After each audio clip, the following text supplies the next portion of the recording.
আসসালামু আলাইকুম সুপ্রিয় দর্শক, আপনাদের ভালোবাসা আসলাম এক অসহায় মেয়ের কাছে। আমরা শুনবো তার জীবন কাহিনী। আসসালামু আলাইকুম। ওয়ালাইকুম আসসালাম। তুমি কেমন আছো? আমি তেমন ভালো নেই, খুবই কষ্টে আছি। কেন? তোমার নাম তো তমা নাকি ভুল হ্যাঁ, বললাম? আমার নাম তমা। আচ্ছা, কেন ভালো নেই একটু জানতে চাই। আমি আপনাদের কাছে অনেকবার আসছি, কিন্তু এখনো আমি আমার জীবনে সঠিক মানুষ পাইলাম না, এটাই আমার দুঃখ।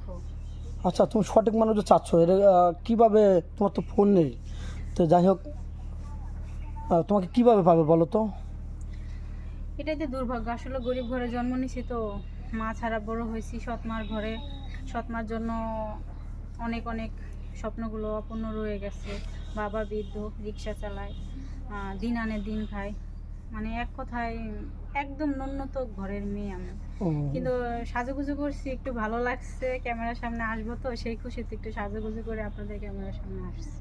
আচ্ছা, যাই হোক, তোমার পুরো ঠিকানাটা একটু বলো, আমার দর্শক বন্ধু জানতে চায়। আমার বাড়ি গাজীপুর, কালিয়াকুর থানা, ছুরিচালা গ্রাম, পোস্ট অফিস শফিপুর। ও, উম, যাই হোক, তোমার ফ্যামিলিতে কে কে আছেন? আমার ফ্যামিলিতে আমার মা নেই, মা মারা গেছে, সৎ মা ঘরে।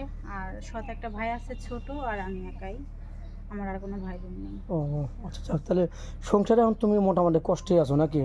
আর তোমার বয়সটা কত যেন বলছিলে? আমার বয়স 24। 24 শেষ, এই তো।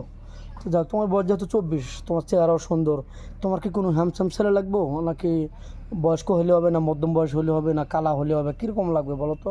না, আমার হ্যান্ডসাম লাগবে না। সে যেমনই হোক, কালো হোক, বয়স্ক হোক, বা সে আমাকে কামাই করে মানে কাজ করে খাওয়াতে পারলেই হয়েছে। আমি যেন তার ঘরে মোটা কাপড়ে মোটা ভাতে কটা ডাল ভাত খাইয়া তার পাশে যেন আমি থাকতে পারি, এরকম একজন মানুষ হলেই আমার চলবে। আচ্ছা, এমনও কোনো প্রবাসী ভাই আছে তার সর্বশান্ত করে ফেলেছে তার ওয়াইফ, বা তার ছোট ভাই, বা তার বাবা মা, এরকম অনেক প্রবাসী ভাই আছে, তোমার বাড়িতে তোমাকে বাড়ি করে তোমার বাড়িতে রাখতে চায়, তোমার কোনো আপত্তি বা তোমার ফ্যামিলিকেও বাধা করবে? না না, কোনো আপত্তি নেই, আমার বাড়ি করার মতো জায়গা আছে, বাট আমাদের কেস নাই, দিন আনি দিন খাই, এতটুকু। ও, বুঝতে পারছি, মানে তোমার বাড়িতে বাড়ি উদ্ধার করে সে তোমাকে নিয়ে চালাতে হ্যাঁ, পারবে, এরকম চালাতে পারবো। এরকম জায়গা আছে আর কি বাড়ি হ্যাঁ, করার আচ্ছা জন্য। আচ্ছা। আর যদি কোনো প্রবাসী ভাই তোমাকে বাইরে নিয়ে যেতে চায়, তাহলে তাহলে তো আমি খুশি, আমার তো বাইরে যাওয়ার খুব শখ, প্লেনে ওঠার। তোমার আব্বু মানা করবে না বা বাধা দেবে না? না, আমার আব্বু সৎমার কথা চলে। আর মা থাকলে হয়তো বা যাইতাম না, কারণ মা তো অনেক ভালোবাসতো, অনেক আদর করতো, কিন্তু মায়ের মায়ের মমতা ভালোবাসা ছেড়ে আমি যাইতে চাইতাম না, যেহেতু আমার জন্য কেউ নাই। আমার যদি মরেও যায় তাহলে আমার জন্য কান্না করার জন্য কেউ নেই, আমার স্বামী যদি নিয়ে যায় আমি যাবো।